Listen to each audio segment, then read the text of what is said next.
2026 தேர்தல் இரு பெரும் அரசியல் தலைகளை களத்தில் இருந்தே துடைத்தெறிய போகிறது.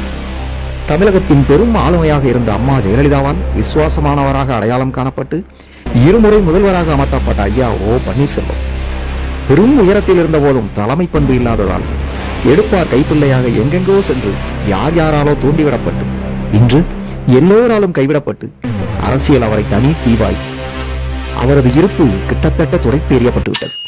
மற்றொருவர் கலை உலகின் உச்சம், திடீரென அரசியலில் புயலாய் நுழைந்தவர்.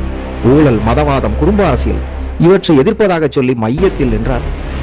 கமல் போன்ற ஈலைட் அரசியல்வாதிகளால் பி டீம் என்று சொல்லி அடித்தாடும் அரசியலை எதிர்கொள்ள முடியவில்லை.